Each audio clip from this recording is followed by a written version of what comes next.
Người có hai cái đường hôn nhân mà sâu đậm như vậy thì rất là dễ có hai cái mối tình sâu sắc. Nên nếu như mà bạn không chọn đúng cái thời điểm để kết hôn thì rất là dễ gãy gánh. Ngoài ra bản thân cũng phải cố gắng kiểm soát tốt các mối quan hệ bên ngoài thì để cố gắng giữ được cuộc hôn nhân trọn vẹn cho bản thân mình.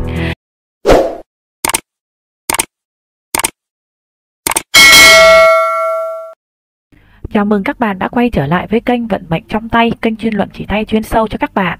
Thì hôm nay tiếp tục mình xin mang đến cho các bạn bàn tay của một bạn nam sinh năm 1987. Thì năm nay bạn ấy 36 tuổi âm. Xét về tướng tay của bạn ấy thì bạn ấy có lòng bàn tay hình vuông.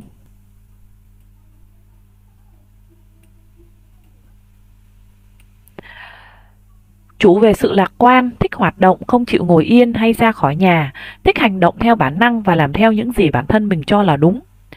Ngón cái cứng, khó bẻ cong, dài đủ tiêu chuẩn. Cho thấy có trí tuệ, suy nghĩ thì sâu sắc, tính cách cởi mở, độc lập và phóng khoáng. Có ý chí, có nghị lực vươn lên, dễ thích ứng với xã hội, tự tin, dễ tập trung được năng lực và tinh thần. Nhược điểm là đôi khi cố chấp và bướng bỉnh. Đốt thứ nhất và đốt thứ hai ngón cái cân bằng nhau. Thể hiện sự sáng suốt, ý chí kiên cường, cẩn thận, chín chắn, tích cực, giỏi vạch kế hoạch và thực hiện.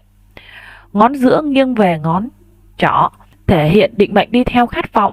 Đầu ngón giữa hình vuông thì có tính đôn hậu, có lý trí, làm việc thì cẩn trọng, trọng chữ tín, nhưng thiếu đi cái sự linh hoạt và có cái xu hướng bảo thủ. Đốt thứ ba của ngón giữa thiên về lý tính. Càng dài thì cái tôi càng lớn, làm việc có nguyên tắc, dục vọng cao, mơ tưởng xa, đôi khi không thực tế. Đầu ngón trỏ bầu dục, chủ đầu óc tinh tế, cẩn trọng, chín chắn, trực giác nhạy bén, thích về tâm linh, tôn giáo hoặc huyền học ha. Có tham vọng theo đuổi quyền vị và danh tiếng. Ngón trỏ dài, đủ tiêu chuẩn, thể hiện có năng lực chỉ huy, lãnh đạo khá là tốt. Ngoài ra còn có cái sự thận trọng, khiêm tốn, không thích thể hiện bản thân. Nhược điểm là ngón trỏ nó có cái độ nghiêng thì nó thể hiện lập trường dễ bị lung lay, chưa được vững vàng. Đốt thứ ba của ngón trỏ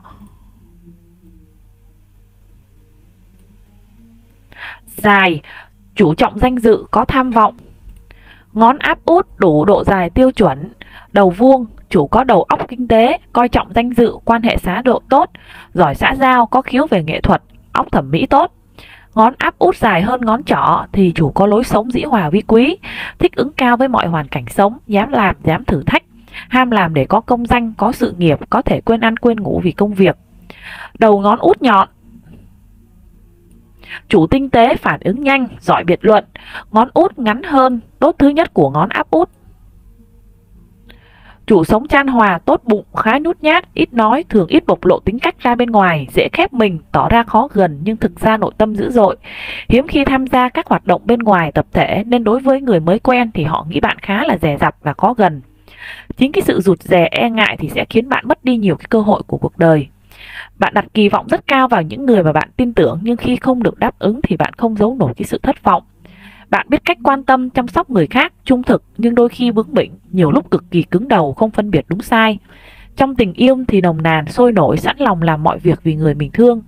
Nhưng quá nhẫn nhịn, chịu đè nén nên sống không được thoải mái, thành ra chuyện hôn nhân cũng vì thế mà khó hạnh phúc. Đốt thứ nhất của ngón áp út dài thì thể hiện bạn thích nghiên cứu, học tập, đa tài, giỏi ăn nói, có trí tuệ, phản ứng nhanh. Gò hỏa tinh cao thì dễ nóng nảy, khe ngón tay khít thì cho thấy cái sự cẩn thận, tỉ mỉ, hành sự thì bảo thủ, cần kiệm, thực tế và không tùy tiện dùng tiền. Đường chí đạo sâu, ngắn, xuất phát từ bên trong đường sinh đạo, bị rất là nhiều những cái đường cắt qua ha. Chủ xuất thân trong gia đình không mấy khá giả, dễ thua thiệt so với bạn bè đồng trang lứa, hoặc là do cái hoàn cảnh tuổi thơ phức tạp mà sớm có cái sự trưởng thành chín chắn trong tư tưởng. Tuy nhiên đôi khi lại thiếu cái chủ kiến, dễ bị người khác lung lay, khả năng suy nghĩ thì dễ bị phân tán, nhạy cảm, đôi khi khó tự kiềm chế tính của bản thân mình. Xuất hiện dấu X ở trên minh đường Chia 70-30 thì thể hiện ở trong đời bạn sẽ gặp cái thất bại khá lớn chủ về vật chất do cái sự tin người của mình. Ví dụ bạn bỏ ra 100 triệu thì bạn sẽ mất khoảng chừng 70 triệu tùy vào số vật chất mà bạn bỏ ra. Ngoài ra người có dấu ích trong đời ít nhất sẽ trải qua một lần thập tử nhất sinh nhưng may mắn thoát nạn. Người có dấu ích thì rất là tâm linh và trực giác, nhạy bén hơn người bình thường. Ở đây bạn có hai đường định mệnh này. Một đường xuất phát từ bên trong gò kim tinh đi lên và một đường xuất phát từ gò nguyệt đi lên.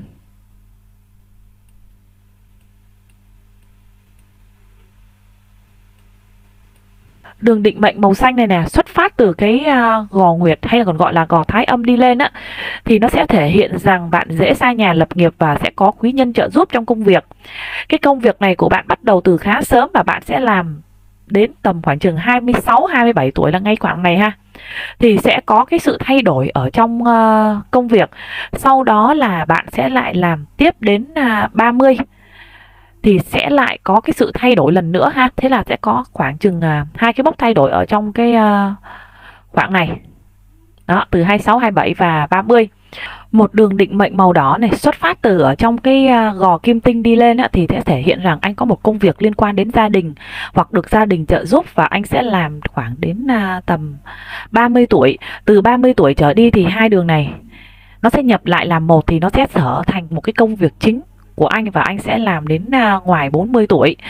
Và khả năng là anh cũng sẽ mở cơ sở để kinh doanh nha. Đây, do anh có cái đường thương mại này nó rất là rõ ràng này. Đây, cái đường thương mại của anh nó sẽ xuất phát từ cái đường định mệnh của anh đi lên này. Đó. Anh cũng sẽ mở cơ sở để tự kinh doanh này ha. Đó. Đường thái dương này ha. Đây, đường định mệnh này ha. Nó kéo dài lên đến gò thổ tinh ạ. Cửa tài lộc của anh này, đây theo cái đường thương mại này nó phát khá là mạnh và cái nguồn thu nhập rất là ổn định. Cứ hết tiền ở đây thì anh sẽ tự động có tiền ha. Đó. Ai mà có theo dõi những video ngắn của mình thì mình có nói rất là rõ những người mà có cái đường thái dương này nè thì người ta rất là may mắn ở trong cái vấn đề tiền bạc. Thì khi hết tiền người ta sẽ tự động có tiền lại, không biết tiền ở đâu ra, ít hay tiền nhiều thôi, nhưng cứ khi hết tiền thì người ta sẽ tự động có tiền lại. Thì càng về hậu vận đó thì cái nguồn tài lộc cũng như cái công việc của anh nó sẽ càng ngày càng tốt. Vào các năm 33, 42, 43 và 46 thì dễ được có những cái thành công hoặc là cái nguồn tài lộc khá là tốt.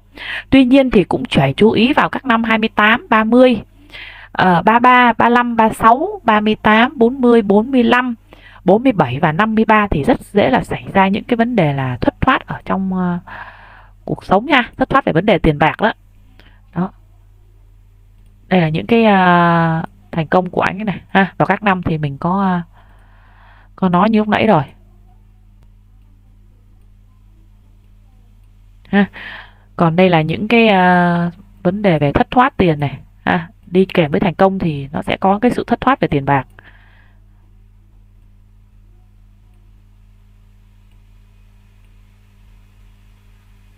Ngoài ra ở đây thì anh chú ý về vấn đề cho vay mượn tiền bạc nha. Đây. Đó, dễ có cái sự cho vay mượn tiền bạc đối với cái người thân quen nhưng không đòi lại được đó nha. Và ngoài ra còn rất là dễ dính dáng đến kiện tụng về pháp luật pháp lý nữa. Như mình có nói này, cái đường thương mại, cái đường màu đỏ của anh này là rất là rõ ràng này. Gò thái dương rồi là gò thủy tinh của anh ấy cũng là đầy này. Bắt đầu là nó có nhô cao này, nó đầy này. Đó, tuy rằng nó chưa có cái sự đầy và nhô cao hẳn nhưng mà càng về sau á nha thì cái tài vận cùng với cái công việc của anh ấy sẽ càng ngày càng tốt. Đó. Tuy nhiên ở đây thì cũng rất là dễ vì vấn đề tình cảm mà thất thoát vấn đề tiền bạc nha. Vân chữ điền ở trên cái đốt ngón tay cái này. Đây. Thì dễ có lộc đất đai được thừa hưởng nha. Đó. Về tình cảm của anh ấy thì ở đây anh ấy có cái đường tâm đạo này. Đây, đây không phải một cái đường tâm đạo đẹp ha. Đoạn đầu của đường tâm đạo thì nó như cái hình đuôi cá. Và rẽ xuống đường chí đạo này. Đó, thì nó sẽ thể hiện rằng cái tâm tư tình cảm khá là cuồng nhiệt, tính thì đôi khi đa nghi. Ngoài ra còn thể hiện rằng dễ vì cái chuyện tình cảm mà có thể lấn át lý trí mà dễ đưa ra những cái quyết định sai lầm khiến bản thân phải hối hận. Và ở đây là anh ấy xuất hiện một cái đường hôn nhân rất là dài ha. Đây.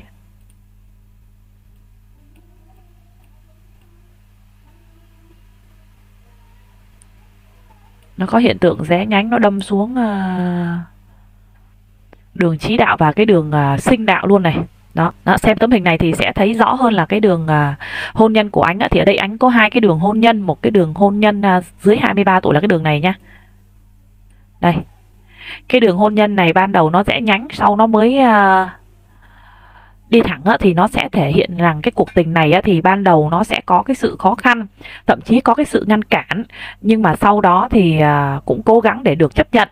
Ngoài ra ở đây thì anh ấy còn có một đường hôn nhân ngoài cái độ tuổi 30, 35 nhá, sau này lận á. Đây.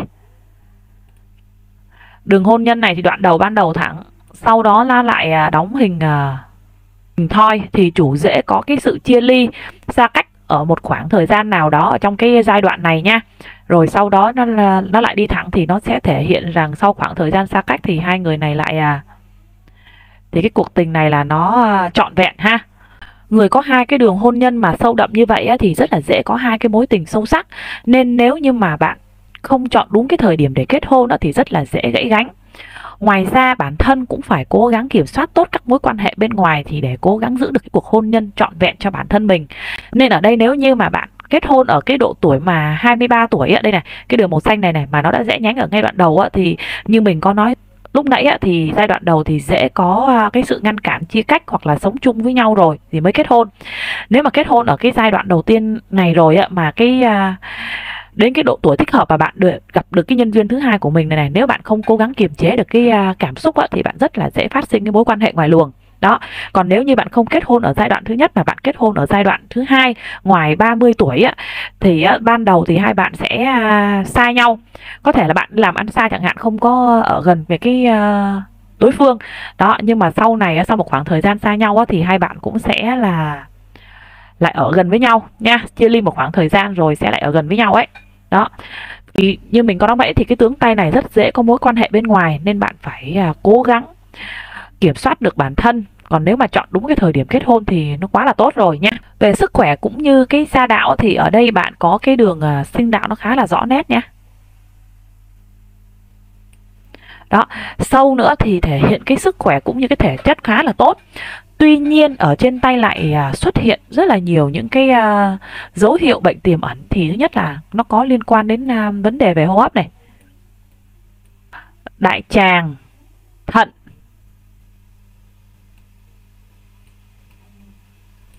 này ha, có trực tràng, tiết niệu nha. Tóm lại là những cái bệnh mà của đàn ông đây đóng khá là nhiều đây ha. Huyết quản não này, huyết quản tim mạch này, còn có cả vấn đề về huyết áp nữa nha. Đây anh ấy đóng khá là to này.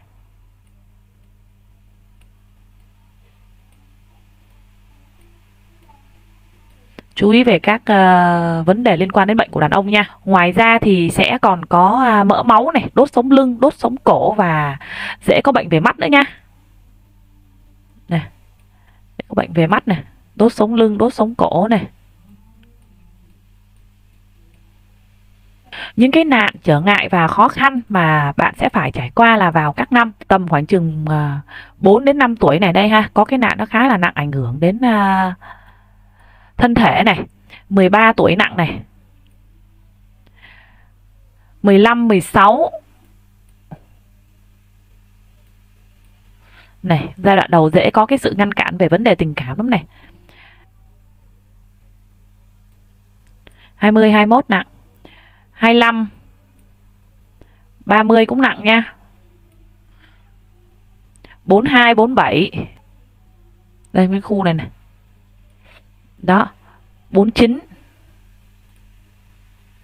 42, 47, 49, 52, 53, 54 luôn ha. 58 này và 67 này. Chú ý trong về cái vấn đề làm ăn kinh doanh nha. Trong gia đình sẽ có người phá hoại, dễ có người phá hoại đấy nha. Ngoài ra ở đây thì xuất hiện cái đường vân tam giác ở trên đường chí đạo này thì thể hiện dễ có cái sự thương tật hoặc là giống như là sẹo á nha, để lại vết tích ở tay hoặc chân. Ở đây thì ngón trỏ và ngón giữa kề vào nhau thể hiện bạn sẽ nhận được nhiều cái sự yêu thương, quan tâm từ người thân ruột thịt. Ngón giữa và ngón áp út có khoảng cách này. Đó, thì nó sẽ thể hiện rằng bạn và người bạn đời của bạn dễ có cái khoảng cách về địa lý, cũng như dễ có cái sự xa cách về mặt tình cảm, không đồng điệu trong tâm hồn. Thì mình đã nói rất là nhiều trong những cái video của mình rồi, những cái tướng tay như vậy á, thì là những cái tướng tay nó sẽ có cái sự bất ổn ở trong hôn nhân. Và ở đây thì bạn sẽ không có số nhờ vợ nhá. Đó, ngón út không kề vào ngón áp út thì nó cũng sẽ thể hiện rằng bạn cũng sẽ dễ có khoảng cách về địa lý với con, không có thời gian chăm con hay phải nhờ người khác chăm hộ, nên tình cảm ba con không có được khăng khít, tâm con chưa hướng về ba nha, nên hậu vận sẽ khó nhờ con ha. Tại cái đốt này nó cũng không có được to lắm, nên về hậu vận mình sẽ khó nhờ con đấy. Ở đây đẹp nhất là chính là cái đường thương mại ha, cái đường thương mại, cái đường tài vận này của bạn nó rất là khá này. Thì nhận xét chung về cái bàn tay của bạn đó, thì ngoài vấn đề về tình cảm ra thì công việc khá là thuận, cả tài lộc, quả cái nguồn tài lộc nữa nó rất là tốt, nhưng đôi khi lại khá là cả nể và nhẹ dạ thương người quá thì nó sẽ rất là dễ bị lừa gạt. Nên ở đây nếu bạn có hùn hạp làm ăn cái gì đó thì bản thân mình cũng phải suy xét cho thật kỹ nha. Nếu mà có thì tránh hùn hạp làm ăn nhiều, tại vì ở trên tướng tay thì nó cũng sẽ thể hiện là dễ có người phá hoại trong công việc làm ăn là một này, và dễ có cái dấu hiệu đầu tư lừa gạt do cái sự tin người của mình á. Ngoài ra ở đây bạn gặp khá nhiều những cái nạn ở trong cuộc sống, nên phải cố gắng năng kêu cầu gia tiên để gia tiên sẽ độ cho cái bản mệnh của mình nhá. Ở đây bạn có cái đường vân âm đức khá là dài đó. Thì một lần nữa chúc bạn luôn gặp nhiều may mắn và thành công. Video của mình xin kết thúc tại đây. Cảm ơn các bạn đã chú ý theo dõi và lắng nghe. Xin hẹn gặp lại các bạn ở những cái video lần sau. Xin chào tạm biệt các bạn.